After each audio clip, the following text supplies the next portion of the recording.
we inform them that on joyoftrek.com/links, there's a form where they can submit stories as well, as long as they're, somewhere under like 5,000 words and they're sort of PG-13. Maybe we should inform them of that at the end. Okay. Or we could even fade in on that right now, and maybe they'll remember. Has the chief not already been doing that? Oh, really? Oh, yes. Huh. Well, you get it from both sides this time then. Hello and welcome to Joy of Trek. We have a new motto here on the Joy of Trek. You get it from both sides this time. Okay, yeah, no, fair enough. I'm Kaki. I'm Kay. You knew what you signed up for, and we're doing another story reading here. Unless this just happens to be person who grabs, let's check out this podcast and grabs this episode and this, get jumped right into this. I would love to hear from people like that. We've got to make like a contact form or something on joyoftrek.com/links. We'll see if that maybe magically appears. But in the meantime, we're very happy to have you join us. And I'm very excited to find out what our chief has selected for us to read this week. Yes, we are reading a story, as usual, from the Archive of Our Own, which is a fantastic source of fanfic material for us to delve into and read these stories for you. A treasured internet resource. Today's story is called Commitment, written by OnlySlightlyObsessed1.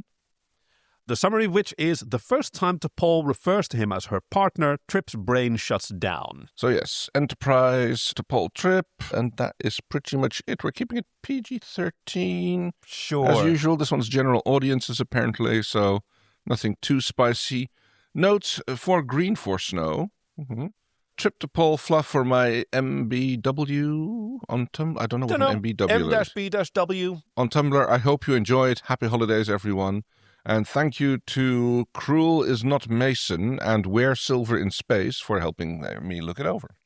I always love what an incredible, how fanfics spring from and cause community this. Yes. These stories are very often in conversation with one another. Fanfics create more fanfics. Yeah. Or as I've led, considering the amount of neurodivergent people in medicine, it's probably more likely that autism causes vaccines.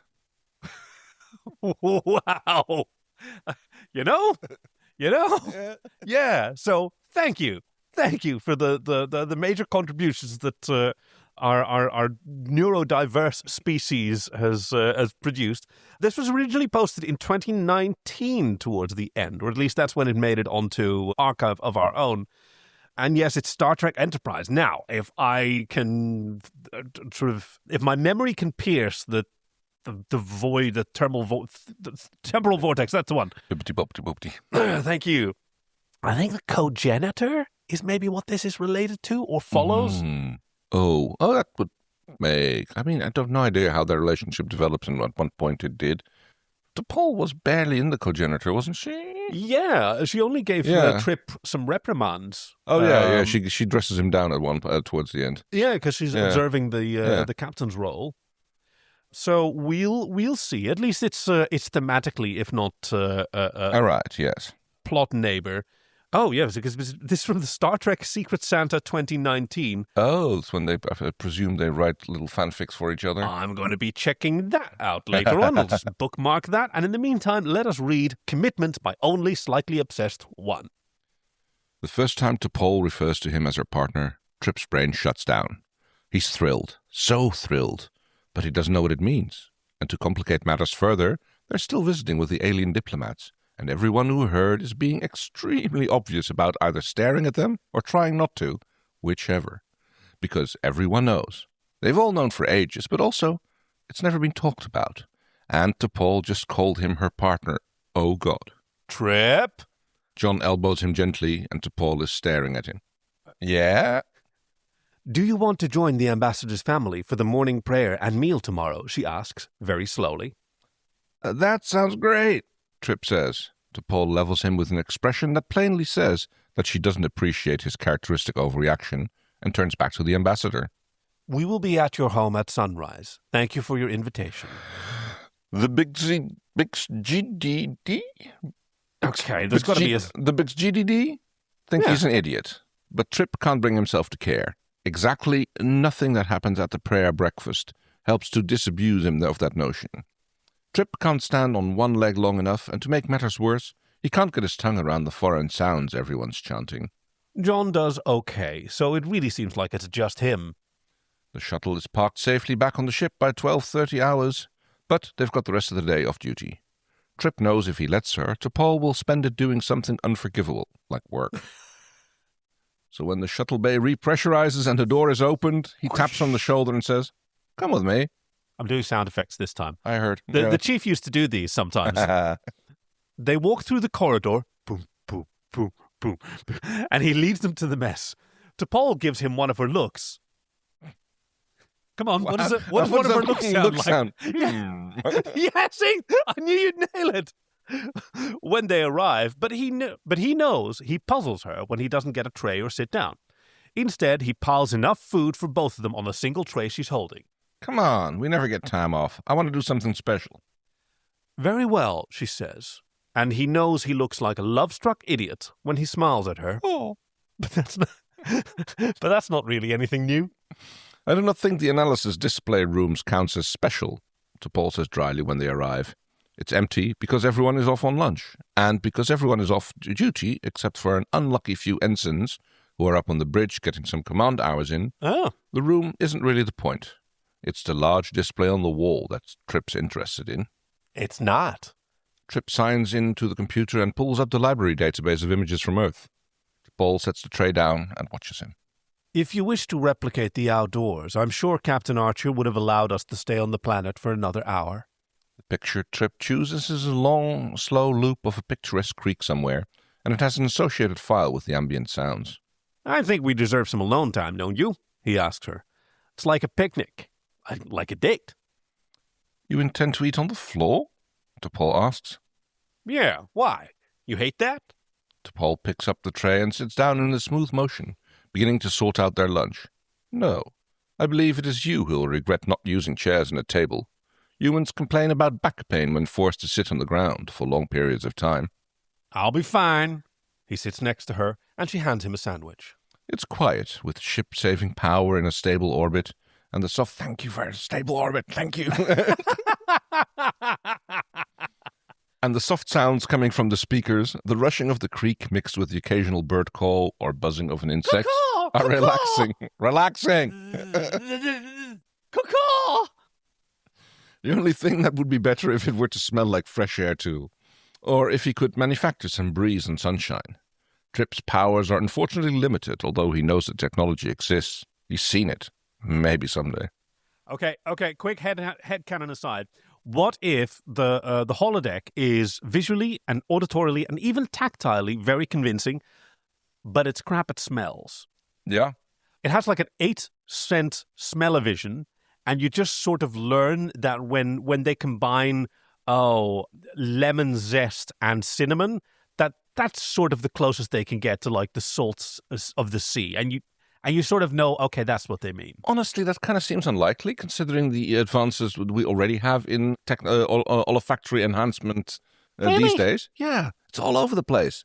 Theme parks, like the Efteling, the theme park over here in the Netherlands, each ride has its own scent. For sure. Yeah. But those are pre-designed and targeted and stocked. Of course. So if you have to generate them on the spot, then you need to start from some sort of base material. They've got replicator technology.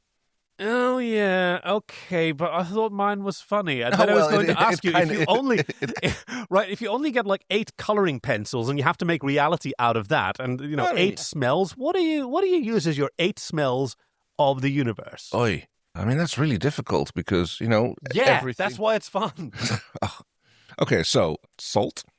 What does salt smell briny, like? Okay, so brine. Briny, yeah. Like it's like sea brine or just plain old pickling brine? Or brining brine? Pickling brine is entirely different again than from... No, I know pickle isn't brine. There's a little seaside smell, Yeah, all right. So you get a little bit of that. So then you get some thing like baking bread. Ooh, yeah. Yeah, that's great. Fried garlic and onion. Yeah. Because everybody loves that. Yeah. That's just like a generic food smell. Yeah.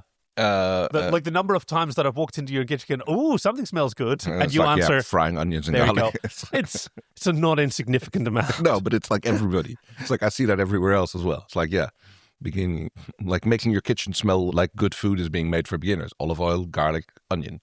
Fry it together, everybody will be like, oh, that smells amazing. What is it? Yeah, I don't know what it is, but people love it. Well, something fresh and fruity, I guess. So maybe like orange blossoms, kind of particularly maybe fresh apples.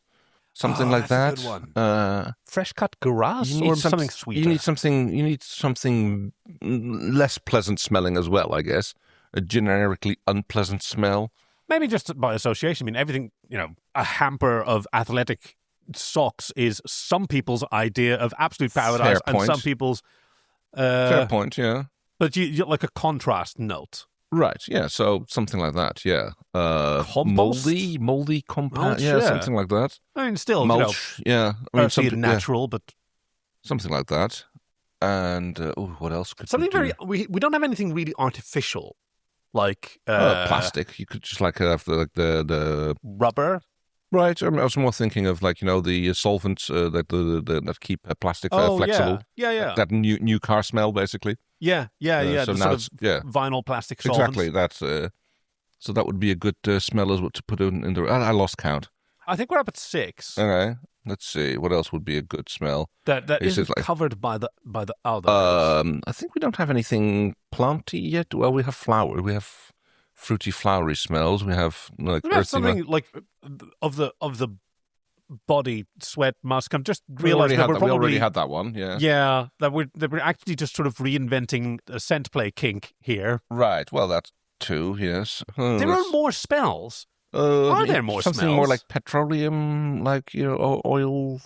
Oil spill, gasoline, burning gasoline, something along those lines. Oh, how about something metallic, like rust? Yeah. You can't really smell metals.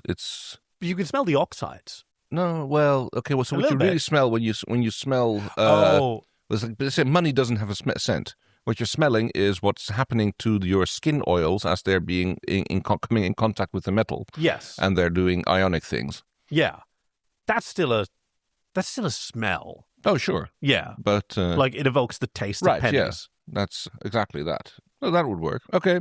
All right, and the last one. No, that was so sorry about this, Greg. The last one, you can send your suggestions to joyoftrek.com on Blue Sky and just no context. Actually, do some context. Do hashtag Star Trek Smell-O-Vision and give us your 8th smell that there is.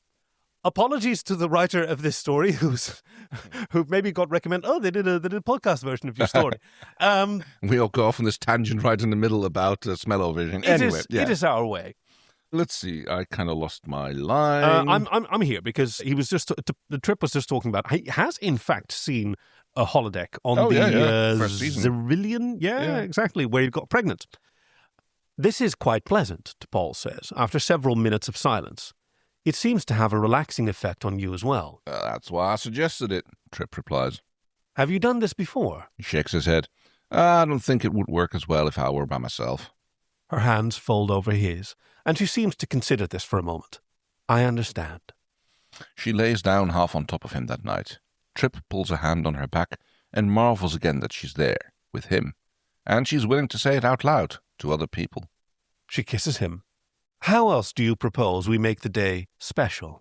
He can't help but laugh. Is that a line? Is it working? Oh! Everything you do works for me, he tells her sincerely. Oh! And T'Pol looks almost smug as she helps him out of his sweatpants. Oh!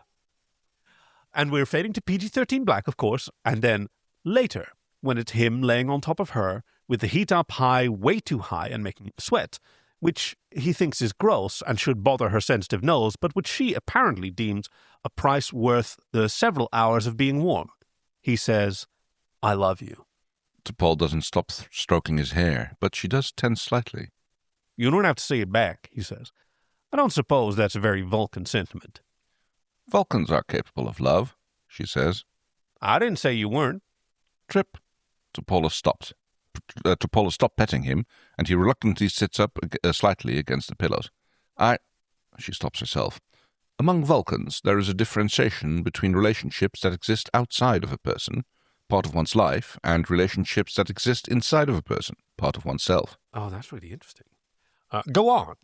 T'Pol is watching him, and he gets the feeling she's looking for a sign he's following the deeper meaning of her statement. But he's not sure where she's going with this, and he can't give her something he doesn't have. T'Pol continues. I'm a child of my mother and father, my 4 mothers and forefathers. These relationships exist inside me. Do you understand? I think so, he hedges. Trip understands what she's saying out loud well enough, but the subtext and implications of it aren't as clear, and he doesn't want to assume anything.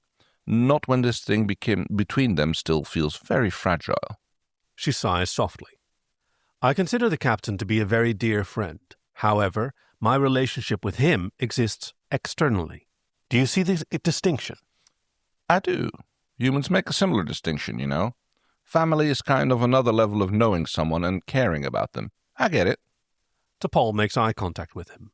Another time he might get a bit distracted.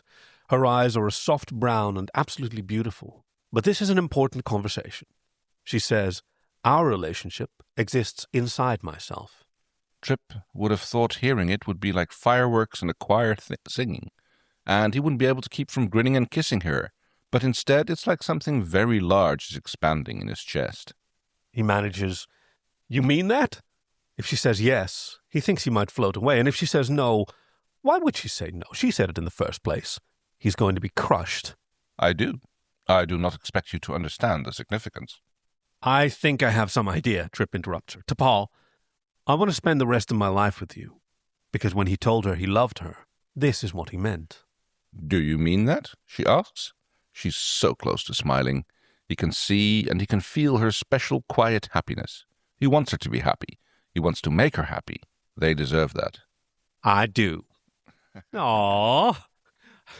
And great apologies for the bad job that I'm doing at the accent for Trip. I'm not very familiar with the Alabama accent. Oh gosh, no. We just turned it into generic American jawing. Yeah, and of course there's no generic version of any national accent. Like no. They're all sort of specific, but something to practice. You've got the newscaster American. You've got Nebraska. Yeah, and then you've got South the air traffic controller voice. I want to say that's probably one of the Carolinas. Oh, I'm not sure. I think it depends on where there's a massive center somewhere where they all try to sound like this. It's quite close to the newscaster one, but I mean, the newscaster is Walter Cronkite specifically, pretty much, yes. Right? The thing, yeah, with the air traffic controllers, it's all about trying to sound cool and suave. You know? Is it? Yes. Because controlled, you know. Yeah, okay, are they trying to pull or something? Is it like, kind of I'm not going to let anything throw me off my cool. Oh, basically. Unflappable. Yes. So, thank you for OnlySlightlyObsessed1 for this story. Yes, yeah. Apologies for the many sort of diversions here, because it is a beautiful story between two characters that deserve a lot better than they got it from the canon. And as we said at the beginning, you can leave a suggestion for a story. If you would like, it's the same page, I think, as the suggesting an episode, or is there a different page for it? Yes. joyoftrek.com/links takes you to all the different places you can go. You can suggest an episode. There's a handy little form for that, and also suggest a story. It doesn't have to be from Archive of Our Own. No, as long as it's roughly no longer than 5,000 words and keep it PG-13. I noticed this one, it has even an additional tag, 1K to 5K, which is, useful. And there's 10,276 words in that word count. Yeah, that's not just Star Trek. That's all of it. Because right. Okay, I was going to say. This one is... Okay, the first one that I found, which is posted today, is a fanfic between Oscar Piastri and Logan Sargent. Oh, dear. And also Lando Norris. And, no beta, we die like Logan's F1 career... Oof. Oscar Piastri needs a hug, and the author does not know the geography of Miami and does not care to learn. What's the rating? Oh my god! It was just posted today. I don't even think it had. It has 2 comments and 54 hits. Right, but what's the rating? Like so.